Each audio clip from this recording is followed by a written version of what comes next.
gentileza no livro de Jó, capítulo 38. Nós vamos fazer a leitura do verso 4 até o verso 7.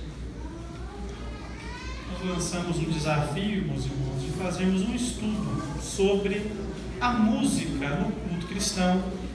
Eu vou usar essa leitura como uma leitura introdutória apenas, não vou externar o texto, é só para a gente ter um ponto de partida.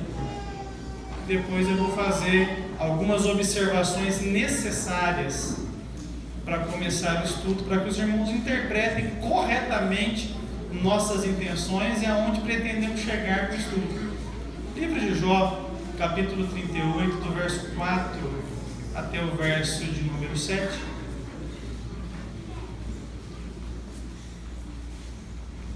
Todos irmãos encontraram?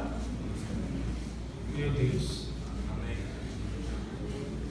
Todos irmãos encontraram? Amém. A Escritura diz assim: onde estavas tu quando eu fundava a terra? Faze-nos saber se tens inteligência. Quem lhe pôs as medidas, se tu sabes? Ou quem estendeu sobre ela o cordel? Sobre que estão fundadas as suas bases? Ou quem assentou a sua pedra de esquina? Quando as estrelas da alva juntas alegremente cantavam, e todos os filhos de Deus rejubilavam. Amém, meus irmãos? Meus irmãos, antes de eu começar o estudo, nós vamos dividir esse estudo em 3 encontros. Nós vamos fazer o primeiro hoje, que é uma introdução. A gente vai tentar passar por toda a Bíblia, entendendo como é que a música funcionou na antiga aliança, na nova, como que foi construído o contexto em que o povo de Deus passou a utilizar a música nas suas reuniões, nas suas congregações. Na quinta-feira, que é um culto vago na nossa programação, nós não tínhamos nenhum departamento, eu me apropriei dele. Nós vamos trazer para os irmãos a segunda parte, em que nós vamos apresentar os principais problemas que nós temos encontrado na música cantada nos dias odiernos. Então a gente vai tratar sobre o triunfalismo, imediatismo, antropocentrismo na música, as heresias, a vingança na música, músicas vingativas. Vai ser uma parte mais prática, mais interessante. E na próxima terça, permitindo o Senhor, a gente vai pegar o que nós temos de referência na Bíblia de Cântico, e justamente no livro que vocês acabaram de ler, que é o livro do Apocalipse, nós temos a melhor base para a gente entender o tipo de música que deveria ser usado nas nossas reuniões como culto a Deus. Então essa é a nossa intenção. O que eu quero deixar para os irmãos aqui de introdução? Primeiro, o que eu vou apresentar para os irmãos não é exaustivo. Eu estou passando para os irmãos um estudo do ponto de vista de um teólogo, analisando a Bíblia e refletindo. Se você perguntar para mim de nota musical, eu não entendo nada. De todas essas coisas, o pastor Sérgio é um ignorante. Para isso tem a Aline aqui, tem a Kelly, tem a Sara, tem esses músicos lindos. Então essa parte é com eles. Eu vou ficar onde eu estou no meu terreno seguro, que é a palavra. Então a gente vai analisar biblicamente como que funciona essa questão de música. Segundo, hoje não. Mas nos 2 próximos encontros, alguns irmãos podem se sentir confrontados com algumas afirmações. Eu quero antecipar para os irmãos que não é intenção minha atacar, simplesmente a gente expor biblicamente algumas coisas. Terceiro ponto, não é minha intenção fazer com que vocês mudem o repertório musical de vocês, de forma alguma não tem essa intenção. Mas eu quero pensar com vocês e refletir se a gente está usando a ferramenta que Deus deixou para a gente da forma correta. Eu vou deixar que isso fique no livre exercício da consciência cristã dos irmãos. Pastor nenhum foi chamado por Deus para ser detetive ou para ficar forçando e obrigando as pessoas, oprimindo elas a fazer algumas coisas. O meu papel é mostrar o caminho. Obviamente, esse estudo tem uma finalidade de nós repensarmos o canto congregacional. Então aquilo que se refere aos nossos conjuntos, aquilo que se refere ao nosso grupo de louvor, esse estudo é uma base para um pensamento que a gente vai construir a partir de agora. Mas os irmãos têm ministério de música, saem para cantar, fiquem despreocupados, exerçam sua consciência cristã livremente, porque eu não vou ficar fazendo nenhum tipo de apelo para que vocês mudem o tipo de música que vocês cantam, mas pelo menos quero deixar para os irmãos algumas ferramentas de reflexão para que vocês possam honestamente responder: isso que eu estou cantando glorifica a Deus ou não? Amém, meus irmãos? Se nós quisermos saber a finalidade de qualquer coisa dessa terra, a gente tem que ir na origem, irmãos. A origem diz muita coisa. É fato que hoje nós usamos algumas coisas diferentes da sua finalidade original. Por exemplo, quantos irmãos aqui já tiveram o desprazer de precisar apertar ou desapertar um parafuso em casa e não tinha uma chave de fenda? Quem já passou por isso alguma vez? Conta para mim o que você fez. Vamos ver se você cometeu o mesmo equívoco que eu costumo cometer. Usou uma faquinha, de preferência aquela faquinha de manteiga, sem ponta. E o que acontece com a coitadinha da faca? Você arrebenta a faca. O que acontece com o coitadinho do parafuso? Se acaba o parafuso. E veja, você está usando algo de uma forma diferente do propósito pelo qual ele foi criado. Então, se a gente quer entender a finalidade de qualquer coisa desse lado aqui da eternidade, vai na origem, vai onde começa, ali você vai ter um vislumbre, por que aquilo existe. Esse texto que eu trouxe para os irmãos, que é simplesmente o ponto de partida, é uma das menções bíblicas de como que o canto, a música foi idealizada por Deus. Nós lemos aqui no versículo 7, que lá na eternidade pretérita a música era usada para louvar a Deus, para glorificar a Deus. Então, se você quiser entender qual é a finalidade da música dentro do contexto do culto cristão, anote aí, se você gosta de fazer anotação. A finalidade da música é louvar a Deus, glorificar a Deus. A música foi idealizada na sua origem como uma comunicação vertical de criaturas para o seu Criador, com a única e exclusiva finalidade de adorar a Deus. Amém, meus irmãos? A gente vai ver agora como que esse assunto chega aqui na Terra, entre nós seres humanos. Abra sua Bíblia, por exemplo, em Gênesis, capítulo 4, e no verso 21. Nós vamos fazer muitas leituras hoje. É uma visão panorâmica apenas. Não estou sendo exaustivo, não tem condições de ser. Mas acredito que posso trazer para os irmãos alguns elementos de reflexão, que é meu objetivo.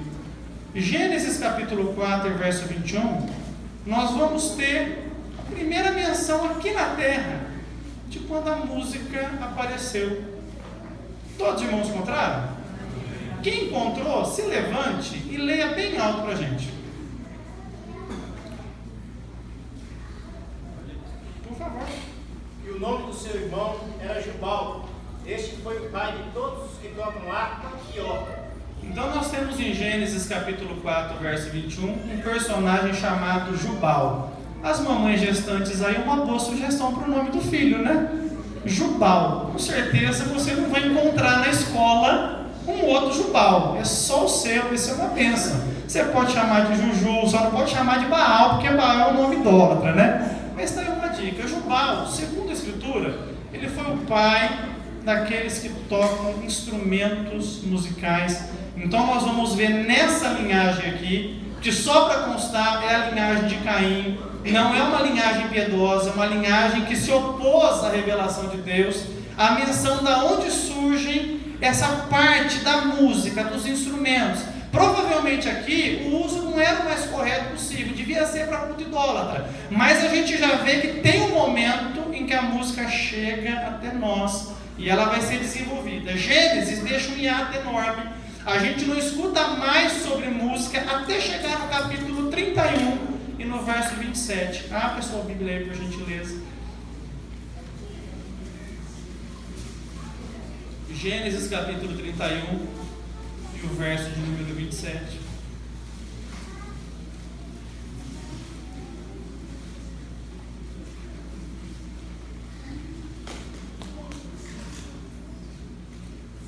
Todos os irmãos encontraram?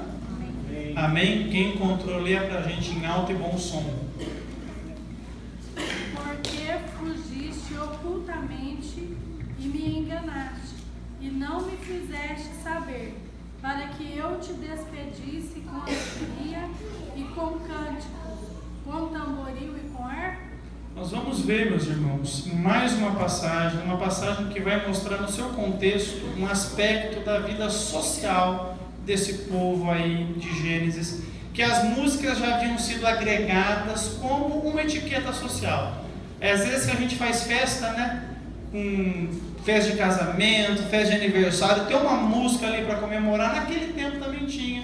Então nós vemos aí que a música, nesse ponto, já era uma coisa social, já estava inserida dentro de um contexto da sociabilidade. Então você percebe como daquele nascimento humilde de Gênesis 4:21, nós chegamos aqui e a música já é uma coisa comum, natural entre os povos. Não temos mais nada em Gênesis mostrando o povo de Deus usando música, mas a gente vai ser surpreendido em Êxodo, capítulo de número 15, versículo 1, quando a gente vai observar agora a música sendo usada para o louvor de Deus, para o louvor da glória de Deus, pelo povo de Deus. Então nós vemos aqui uma restauração da música para o seu propósito original, em Êxodo, capítulo 15, e o verso de número 1.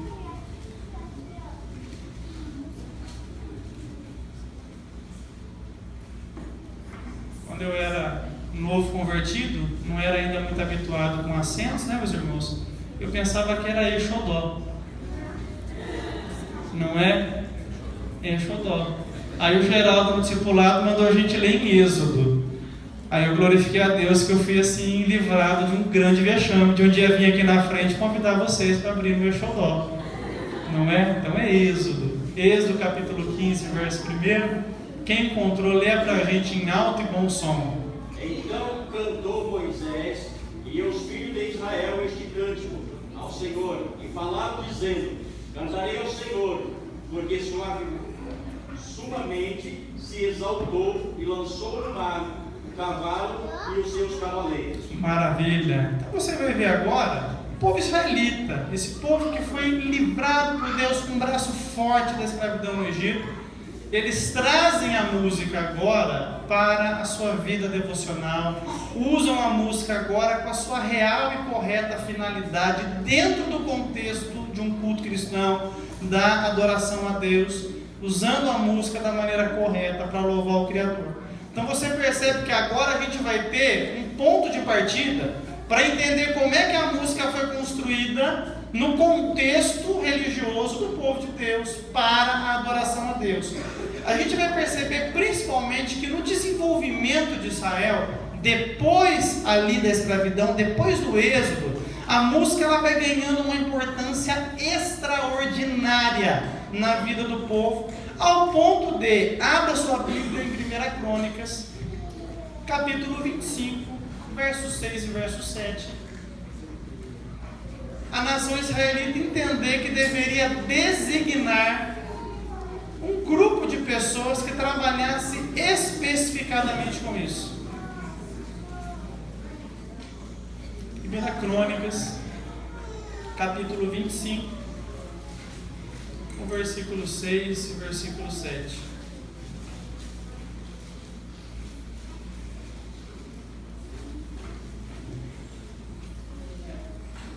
Esses aqui são os verdadeiros levitas, viu, irmãos?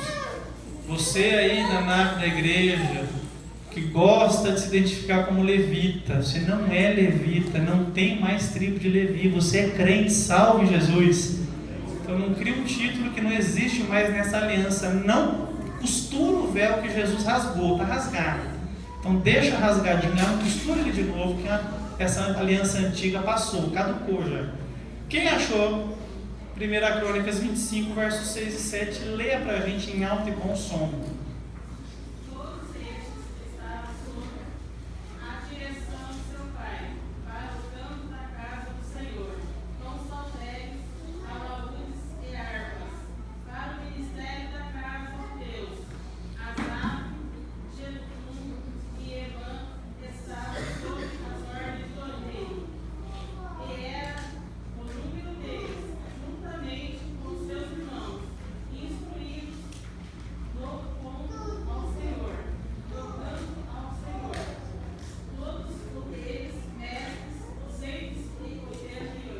Amém, meus irmãos? Então a gente vai chegar nesse ponto aqui da revelação da Sagrada Escritura e a gente vai ver o canto agora não sendo somente algo espontâneo, feito individualmente por pessoas que queriam agradecer a Deus, se alegrar na presença de Deus, mas agora havia um trabalho específico dentro de Israel para que conduzisse o canto congregacional. Então isso é muito interessante. Isso dá para a gente algumas diretrizes que a gente vai conseguir observar no Antigo Testamento sobre como que o povo de Israel lidava com a música.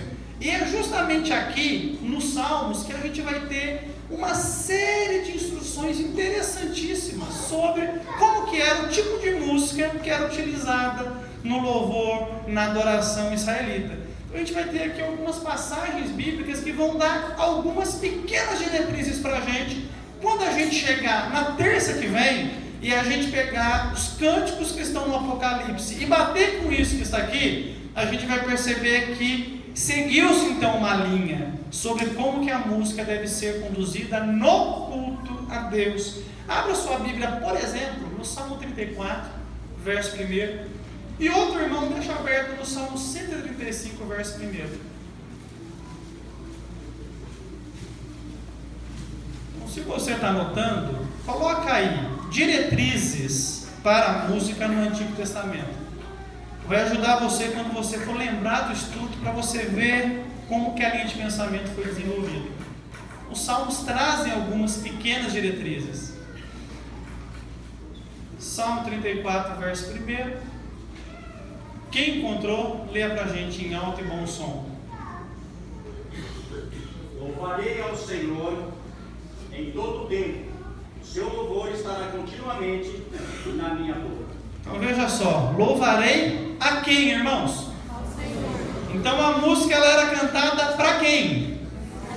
Para Deus. A música não era horizontal, não se cantava para pessoas, cantava-se para Deus. A primeira diretriz da música no Antigo Testamento, a música é vertical. A criatura canta para o Criador.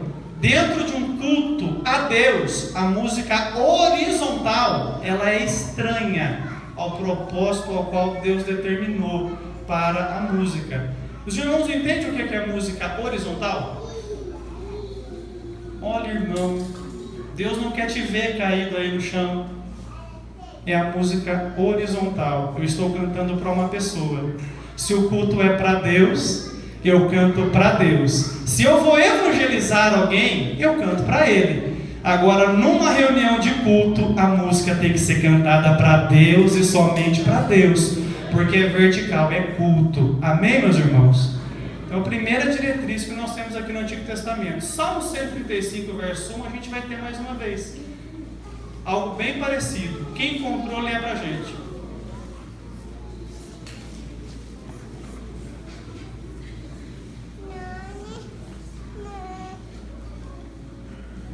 Quem achou? Louvai ao Senhor, louvai o nome do Senhor. Louvai-o, servos do Senhor. Mais uma vez, louvar a quem, meus irmãos? Vocês vão ter dezenas de salmos que começam com essa mesma afirmação. Louvai ao Senhor, cantai ao Senhor. Então Ele deve ser o alvo das nossas músicas. Nós cantamos a Ele, falando das suas grandezas, falando das suas maravilhas, até falando do que Ele pode fazer, mas o cântico é direcionado a Ele. Uma outra coisa, Israel gostava de instrumento. Quem gosta de instrumento musical aqui? Eu gosto demais. Então lá eles gostavam também. Salmo 33, verso 2. Mais uma diretriz. A primeira, o louvor israelita era vertical. A segunda, o louvor era feito com instrumentos. Salmo 33, verso 2.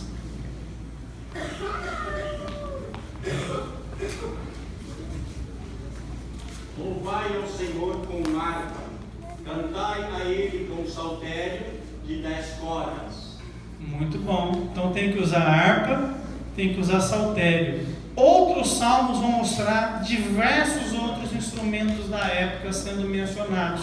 Mas havia-se aí uma demanda para que a música fosse acompanhada por instrumento. Amém, meus irmãos? Então, Nós temos hoje alguns movimentos dentro das tradições cristãs que condenam o uso de instrumentos na adoração. A gente vai mostrar no Novo Testamento, ainda nesse estudo de hoje, por que surgiu-se esse pensamento, mas ele não se sustenta na verdade. Mas eu só vou deixar para os irmãos aqui uma reflexão, porque existem movimentos hoje na igreja que não usam mais instrumento no culto, dizendo que nós não temos isso no Novo Testamento. Mas vocês veem que Deus nunca reprovou o uso de instrumento, não é agora que Ele vai resolver reprovar. Amém, meus irmãos? Terceira diretriz: as músicas eram renovadas de tempo em tempo. Salmo 33, verso 3. Algum irmão diferente que não leu ainda, faça a leitura, por favor.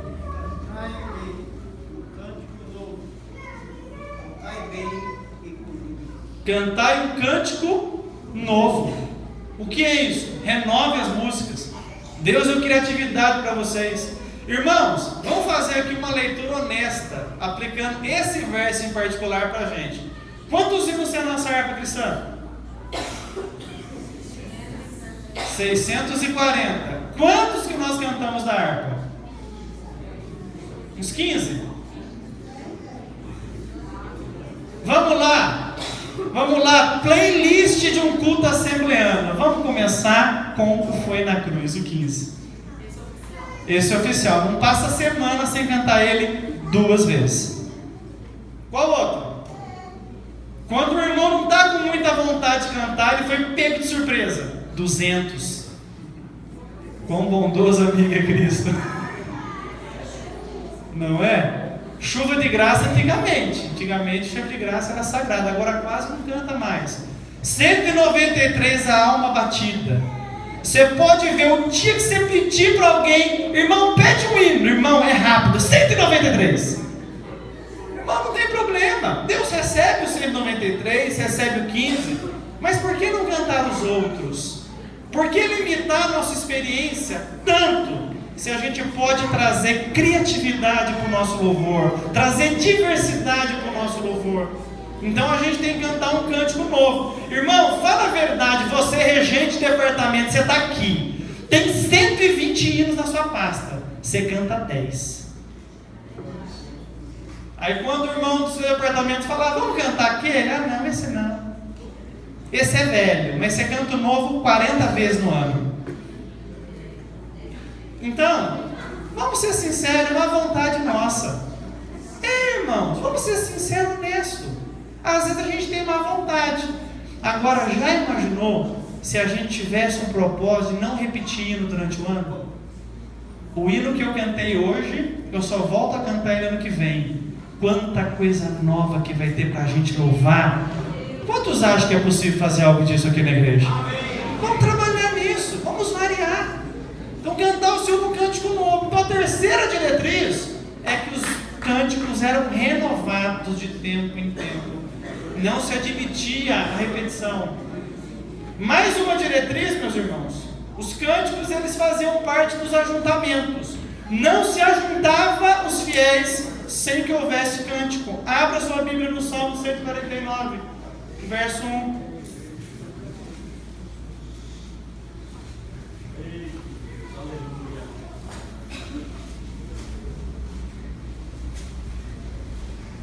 Salmo 149, verso 1. Louvai o Senhor, cantai ao Senhor um cântico novo, e o seu louvor da congregação dos santos. Louvai o Senhor, cantai ao Senhor um cântico novo, louvai o Senhor na congregação dos santos. Então sempre que havia a congregação, que não é essa aqui, viu, irmãos? Congregação é quando eles se congregavam para cultuar, eles se uniam, havia ali o louvor. Então por isso que todas as reuniões nossas, tradicionalmente nós cantamos louvores a Deus. Nós refletimos o sentimento que a Escritura traz, de que Deus habita no meio dos louvores. Amém, meus irmãos? Então sempre que a gente se reúne, a gente canta. É natural que o louvor flua como resultado da inspiração que a salvação causa em nós. Então é muito glorioso isso. Essa era a quarta diretriz. Se ajuntava o povo, tinha que cantar. Amém, meus irmãos? A quinta diretriz: os cânticos eram inspirados na revelação escrita. Só se cantava o que era em concordância com a revelação escrita. Abra sua Bíblia no Salmo 119 e no verso 54. Não se cantava nada que não estivesse alicerçado no que eles já possuíam de revelação a respeito de Deus.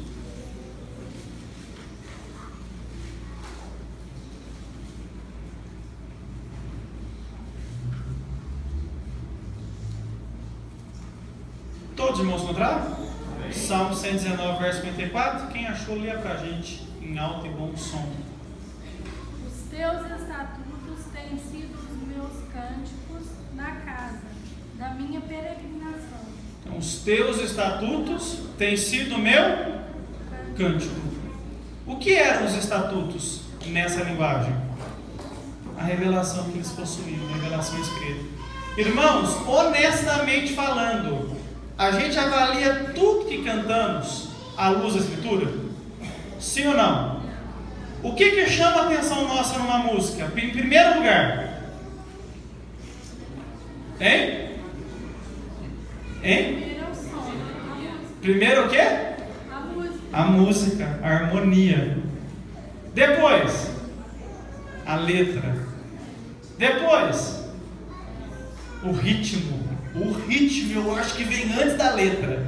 Que você quer ver como é que funciona? Vamos falar a verdade, irmãos. Ó, com toda a franqueza que cada um serve de Deus. Você pega um louvor que você acha a coisa mais linda. Aí você fala, nossa, mas ele é tão lentinho. Ele é tão lentinho, não vai dar para cantar na igreja. Irmãos, não vão se animar muito, porque ele é lento. Ué, você canta para animar os irmãos? Ou você canta para glorificar a Deus? A igreja não recebe, mas eu não canto para a igreja receber. Eu canto para Deus receber. Porque se Deus receber lá do alto, Ele derrama a bênção sobre nós. Se eu busco escolher uma música que a igreja vai gostar, eu não devia subir para cantar, porque eu estou cantando para homem. Agora, se eu subo aqui para cantar para Deus e somente para Deus, Deus se encarrega de trabalhar na igreja através desse louvor. Amém, meus irmãos? Mas qual deveria ser a primeira pergunta que nós fazemos ao selecionar o hino que nós ouvimos e o hino que nós trazemos para a igreja? O que é cantado aqui reflete claramente a doutrina cristã e as verdades eternas do Evangelho? Primeira pergunta. Eu comecei uma discussão sem querer ontem, meus irmãos, no Facebook sobre um hino. Hino, né? Aquilo não é hino. Aquilo é só Deus, irmãos. Só Deus. Uma música chamada Chega, da Rose Nascimento. Não é? Chega de viver envergonhado. Chega, ela cantando, eu quero ser exaltado. Eu quero ser exaltado? Não, eu quero exaltar Deus. Deus não divide a glória dele com ninguém. Eu não quero exaltação, não. Eu quero viver para a glória de Deus, para amar Ele, para adorar Ele. Agora, qual hino que está na nossa pasta? Deus vai te exaltar, meu irmão. O Evangelho não exalta ninguém. O Evangelho exalta Deus. E aí? Como é que a gente faz? Então nós realmente entendemos a nossa fé, porque, irmãos, nós temos um problema sério na igreja, e a gente tem que ser honesto. Nós criamos um dualismo bobo na igreja, em que existem coisas de Deus e existem coisas do diabo, não é? Então é mais fácil traçar um limite assim absoluto do que levar as pessoas à reflexão. E aí tudo que tem o nome de Deus, a gente fala que é de Deus. E tudo que não tem o nome de Deus, a gente fala que é do diabo. Mas não é bem assim. Isso é uma maneira infantil de lidar com a vida. Porque tem muita coisa que a gente compra como sendo de Deus e que não é de Deus. Não reflete a realidade do que Deus é. Irmão, a gente chorava cantando Sabor de Mel na igreja, irmãos. Quem te viu passar na prova e não te ajudou, quando vê você na bênção, vai se arrepender. E as pessoas levantam a mão e choram e falam em línguas. Essa música está dizendo que uma pessoa vai sofrer. E você está se alegrando com isso. Vai estar entre a plateia e você no palco. A música está dizendo que você vai estar em destaque. E você fala em língua, você se alegra. Aí você pensa naquele irmão que pisou em você. Ele vai ver o que Deus vai fazer. A música semeia vingança. Deus está nisso, irmãos? Honestamente, Deus está nisso? E por que cantamos isso na igreja? Por que ouvimos isso? Não é? Então, pensar no que nós estamos ouvindo, pensar no que nós estamos cantando.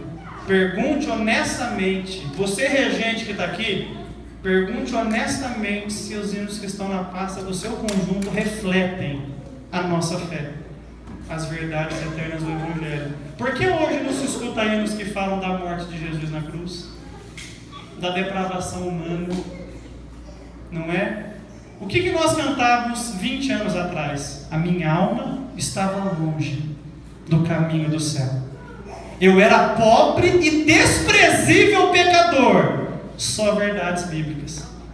O que nós cantamos hoje? Está surgindo aí um novo vencedor.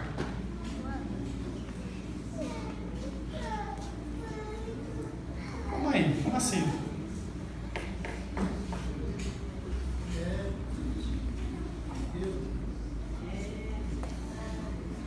Como diz os conferencistas, eu não gosto, mas eu vou usar, é forte.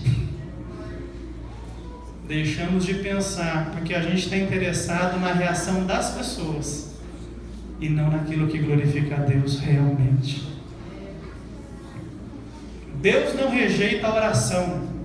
Oração é alimento. 2 mentiras numa estrofe só. Porque nem toda oração Deus ouve. E a oração não é alimento. O alimento é a palavra de Deus, segundo a própria Escritura.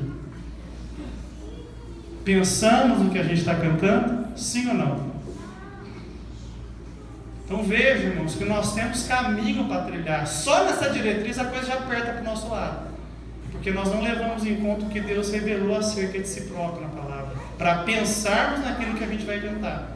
Você vê que quando a gente está cantando hinos que foram analisados biblicamente, testados pelos grandes doutrinadores da igreja, estão na harpa cristã, os crentes estão conversando na igreja. Aí solta um forrozinho, irmãos, já começa. Já pega fogo. Não é complicado isso? Será que Deus está no nosso ajuntamento? Será que Deus está se alegrando disso que a gente está fazendo? Dá para pensar ou não dá, irmãos? Vamos refletir. Mais uma diretriz importante. A música em si é um aspecto pequeno, com a grande verdade de que Deus olha primeiro para o adorador, para depois olhar para quem está adorando. A sua vida é mais importante do que o que você canta também. Você pode cantar a música mais correta. Se a sua vida não estiver correta diante dele, ele não aceita a música. Abra sua Bíblia em Isaías, capítulo 1, verso 13. A vida conta. A vida é 99,9% do que conta. Isaías 1, versículo 13. Essa é a reação de Deus quando há iniquidade no coração do homem, quando há iniquidade no coração da igreja.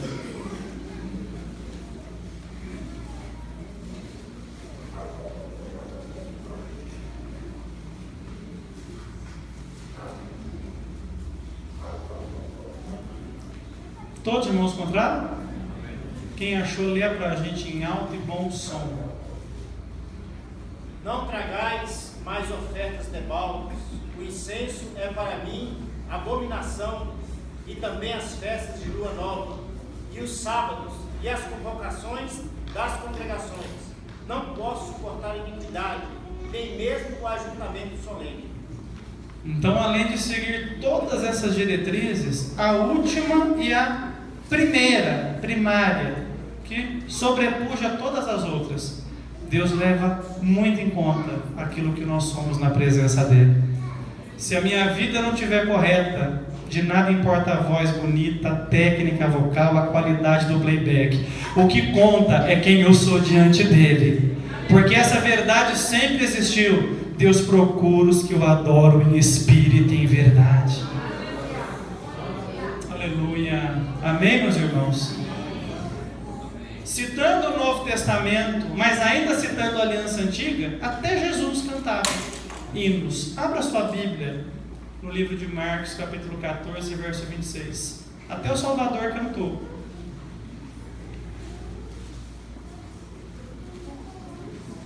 Jesus gostava de cantar também.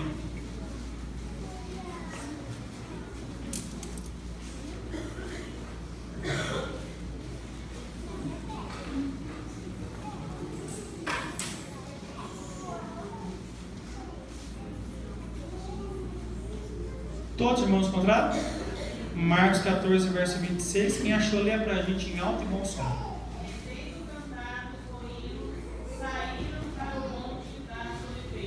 Você percebeu que está escrito o hino e não um hino? É isso que está na Bíblia de vocês?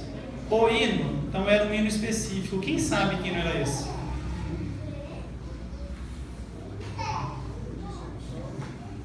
Devia ser um salmo, não era um salmo. Alguém sabe qual era? Tradicionalmente, depois da refeição pascal, os israelitas cantavam o Halel, que era trechos do Salmo 113 até o Salmo 118. Depois você lê na sua casa, do Salmo 113 até o Salmo 118, o que Jesus cantava. E aí você vai pensar, será que o que eu canto é o mesmo que Jesus cantava? Vale a pena você refletir também. Então, do Salmo 113 ao 118, era um trecho que costumeiramente se cantava, logo após fazer uma refeição pascal, que foi o que nós vemos aqui. Amém, meus irmãos? Então, uma música. Mas é que o que canta hoje em dia é música, não é hino. Porque a gente pode até trazer isso para os irmãos. Há uma diferença grande de música e de hino. Música é o cancioneiro popular, aquilo que nós cantamos de uma forma assim deliberada, espontânea. Hino foi utilizado pela igreja para identificar canções que continham verdades doutrinárias, que elas eram utilizadas na igreja para reforçar a crença da igreja nas doutrinas bíblicas. Por isso que você tem um hinário chamado harpa cristã, e o que tem lá são hinos. Ó quão cego andei e perdido vaguei, depravação total, uma doutrina. Longe, longe do meu Salvador, a alienação do pecador. Mas do céu ele desceu, a encarnação de Cristo, e o seu sangue verteu a sua morte na cruz. Para quê? Para salvar um tão pobre pecador, a salvação eterna dos fiéis. Isso é hino. Reflete doutrinas bíblicas que são fundamentais para a nossa fé. Então, o que nós cantamos nos conjuntos, a maior parte das vezes são músicas cristãs.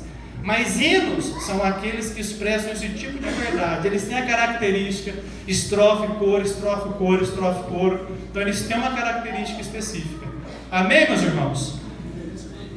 Diferença na origem também. Principalmente. Dá para a gente seguir mais um pouquinho? Amém? Música no culto do Novo Testamento. Vamos para lá agora. A gente vai perceber, meus irmãos, que o Novo Testamento ele deixa para a gente bem menos informações sobre música do que o Antigo. Obviamente, nós temos uma mudança radical de reflexão a respeito da verdade eterna de Deus. E isso vai refletir para a gente algo que é patente no Novo Testamento. Abra sua Bíblia, por gentileza, em João capítulo 4, verso 23. A gente precisa fazer uma distinção muito forte, porque o Novo Testamento evidencia mais isso, que música não é adoração. Adoração é vida, vida consagrada no altar. A música é uma consequência. Mas você fala, está cantando uma música, estou adorando. Não necessariamente. Não segundo a doutrina neotestamentária. Você pode estar, mas às vezes você não está. João capítulo 4, verso 23. Todos irmãos contrários? Quem achou, leia para a gente, por favor. Mas a hora vem, e é agora, em que os verdadeiros adoradores adorarão o Pai em espírito e em verdade, porque o Pai procura os tais que assim o adorem. A verdadeira adoração a Deus, que é expressa pelo próprio Senhor Jesus, é uma adoração em espírito e é uma adoração em verdade. O que significa isso? Ela é em espírito, porque só pode ser feita por pessoas espirituais, que nasceram de novo, que foram regeneradas. Abra sua Bíblia em Efésios, capítulo 2, verso 1. Só adora a Deus quem nasceu de novo. Quem ainda está vivendo uma vida de pecado, não passou ainda pela cruz de Cristo, não foi regenerado, não foi justificado, só canta. Mas não existe adoração.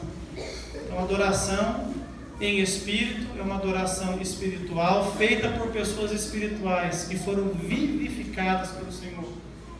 Quem achou Efésios capítulo 2 e verso 1? Leia para a gente.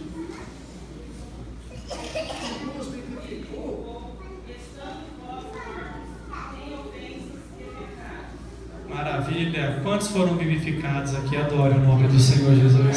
Você já passou da morte para a vida, você está vivo, então você adora em espírito. E a adoração também é em verdade.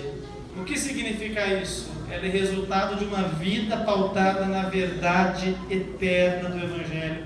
Então aqueles que foram vivificados passam a andar agora na verdade, porque eles entendem que a adoração que Deus requer de nós é um culto racional, é o sacrifício do nosso corpo, é a nossa renúncia, a nossa dedicação em vivermos para a glória de Deus. Abra sua Bíblia em Romanos, capítulo 12, verso 1. Essa é a verdadeira adoração que a igreja presta a Deus, e ela não necessariamente tem música. Então a gente tem que ter um foco. Nós cantamos sim, graças a Deus por isso, mas o que conta para Deus é como temos vivido na presença dele.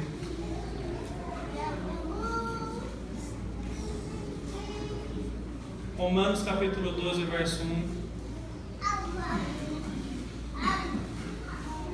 Romanos está depois de Atos, antes de 1 Coríntios.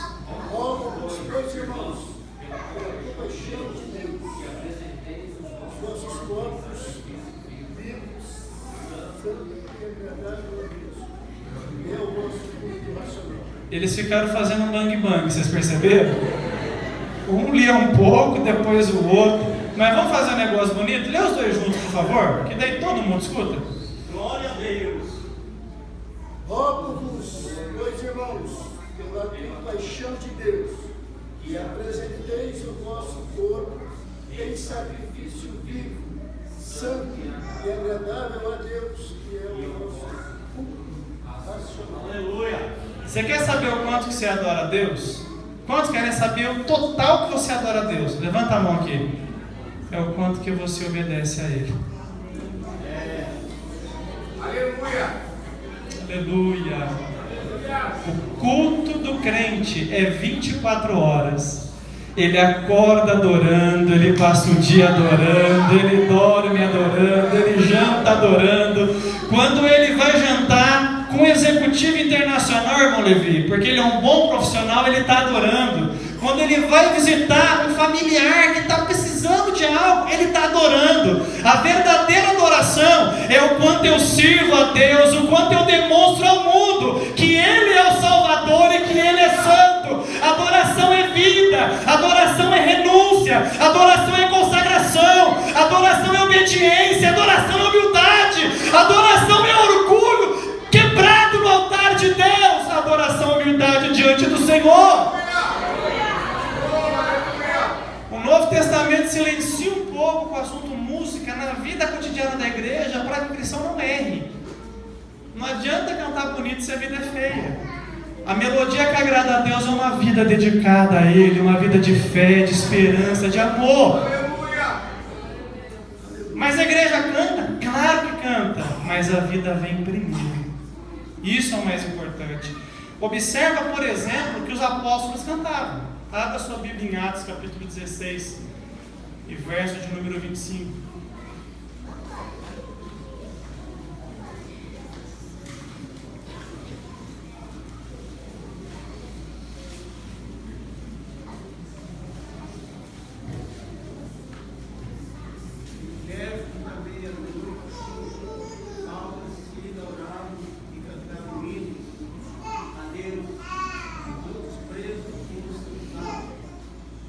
Os irmãos ouviram? Perto da meia-noite, Paulo e Silas oravam e cantavam hinos a Deus, e os outros presos os escutavam. Então os apóstolos cantavam. Outra coisa, cuidado com essa afirmação de que o louvor liberta. Louvor não tem esse poder, não.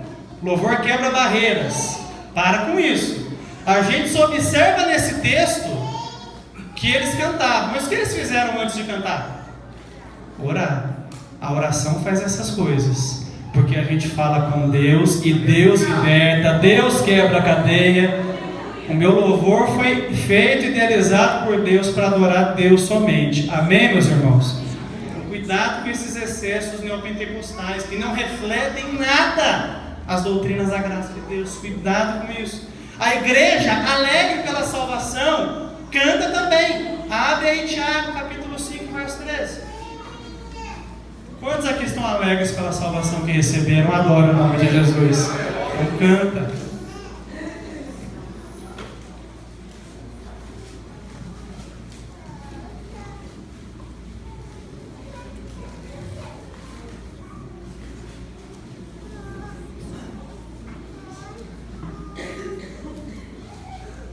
Todos os irmãos encontraram? Tiago, capítulo 5, verso 13. Todos acharam? Amém. Alguém que não leu ainda, lê para a gente em alto e bom som. Está alguém de vós aflito? Olha, está alguém contente? Cante louvores. Quem está contente aqui? Cante louvores. Então fazia parte da vida comunitária, fazia parte da adoração individual, cantar louvores a Deus. Eles faziam isso. Era parte da vida deles, por isso que é parte da nossa vida também. Nós refletimos também as instruções que essa igreja tinha, porque nós somos a continuidade dessa igreja. Mais uma leitura, Efésios 5:19. A música que os crentes cantavam era conhecida como cânticos espirituais. A Bíblia fala no Novo Testamento para eles falarem entre si com salmos, com hinos, com cânticos espirituais. Muito embora a tradição pentecostal interprete cânticos espirituais como cânticos em línguas estranhas, na verdade o que mais está provável para nós pelo contexto é que eram cânticos cantados por pessoas espirituais, por isso cânticos espirituais. Então a gente não pode forçar uma interpretação porque ela puxa a sardinha para o nosso lado, mas Deus pode fazer crentes cantar em línguas estranhas. Já vi isso acontecer, a coisa mais linda do mundo. Mas a gente não precisa forçar uma interpretação, é só viver o que no cotidiano nosso a gente está vivendo, para a glória do nome de Jesus. Efésios capítulo 5, verso 19. Quem achou, lê para a gente em alto e bom som. Falando de vós em salmos e hinos, cânticos espirituais, cantando e salmodiando ao Senhor em vosso coração. Coisa boa, aleluia. Quantos querem cantar cânticos espirituais aqui? Adoro o nome de Jesus. A Bíblia, às vezes, uma mesma instrução é transmitida para igrejas diferentes. Abre, por exemplo, em Colossenses capítulo 13, verso 16.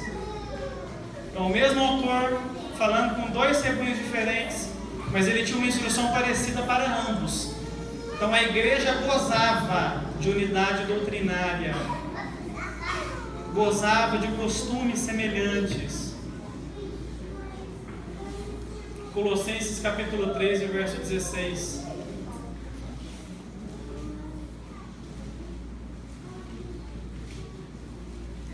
Todos os irmãos encontraram?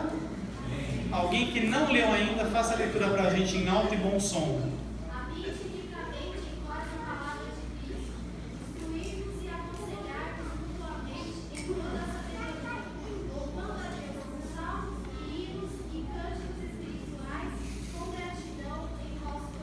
Que maravilha! Então em Efésios tinha cântico, em Colossos também tinha, e no Carlos Lourenço também tem, para a glória do nome de Jesus. Aqui a gente canta também o louvor da glória de Deus. Você percebe que em todas essas leituras aqui, eu vou terminar com esse apontamento, depois eu vou concluir a mensagem.